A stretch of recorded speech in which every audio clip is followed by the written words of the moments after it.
இங்க ஹீரோட தாத்தா ஒரு பெரிய கம்பெனியை உருவாக்கி அடுத்து வர வாரிசுக்கு இந்த கம்பெனில ஓனர் ஆகணும்னா அவர் வச்ச சில ரூல்ஸ் எல்லாம் பாஸ் ஆனாதான் அந்த ஓனர் ஆக முடியும்னு சொல்லிட்டு வச்சுட்டு போயிருக்காரு. ஆக்சுவலா இந்த கம்பெனியோட அடுத்த ஓனர் ஆகணும்னு சொல்லிட்டு ஆசைப்படுற வாரிசு 100 நாள் வெளியே போய் ₹1 கூட இல்லாம வாழ ஆரம்பிக்கணும். அது மட்டும் இல்லாம எங்கேயுமே இந்த கம்பெனியோட பேரையோ இங்க இருக்க ஆளுங்களோட பேரையோ யூஸ் பண்ணா அடுத்து வர வாரிசுக்கு டைரக்டாவே அந்த சிஇஓ போஸ்ட் போயிடுன்னு சொல்லிட்டு எழுதி வச்சிருக்காரு. தென் இந்த 100 நாளுக்குள்ள அந்த சாதாரண வாழ்க்கையை வாழ முடியலாலுமே அடுத்த வர வாரிசுக்கு அந்த போஸ்ட் போயிடுன்னு சொல்லிட்டு எழுதி வச்சிருக்காரு. இப்ப ஹீரோவை ரொம்ப வருஷத்துக்கு முன்னாடி பிசினஸ் பத்தி படிக்கிறதுக்காக லண்டனுக்கு போயிருப்பான். இப்பதான் வந்திருப்பான். வந்ததுமே இவனுக்கு அடுத்த சிஇஓ போஸ்ட் கொடுக்கிறதுக்காக பேசிட்டு இருக்காங்க. ஆக்சுவலா கொஞ்சம் வருஷத்துக்கு முன்னாடி ஹீரோட பெரியப்பா இதே சிஇஓ போஸ்டிங்காக தான் 100 நாள் சாதாரண வாழ்க்கை வாழ்றதுக்காக வெளியே போயிருப்பாரு. ஆனா போனவர் திரும்பி வரவே இல்லை. உயிரோட இருக்காரா இல்லையான்னு கூட தெரியாம போகுது. அதனால டைரக்டாவே ஹீரோட அப்பாக்கு இந்த சிஇஓ போஸ்டிங் கிடைச்சிருது. சோ இப்ப ஹீரோட அப்பா அந்த ரூல்ஸ் எல்லாம் இப்ப விட்டுறலாம், டைரக்டாவே என்னோட பையனை சிஇஓ போஸ்டிங்காக உட்கார வச்சிடலாமான்னு பேசிட்டு இருக்காங்க.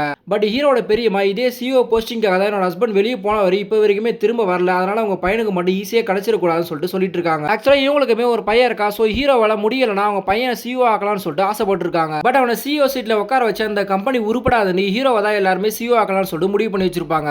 ஆனா இதெல்லாம் கேட்டு இருந்த ஹீரோ சிஇஓ போஸ்டிங்காக நான் 100 நாள் சாதாரண வாழ்க்கை வாழ ரெடி தான் சொல்லிட்டு அவன் கிட்ட இருந்த எல்லாத்தையும் கொடுத்துட்டு கம்பெனி விட்டு வெளியே போறான். இதை கேட்ட இவங்களோட பையனுமே அவன்லாம் லண்டன்ல இருந்து படிச்சுட்டு வந்திருக்கான், ஒரு நாள் கூட தாக்கு பிடிக்க மாட்டான்னு சொல்லிட்டு சிரிச்சிட்டு இருக்கான். ஆனா அவனா சாதாரணமா எடை போட்டுறாத, அவனை எதுக்குமே ஆளை வச்சு கவனிக்க சொல்றாங்க.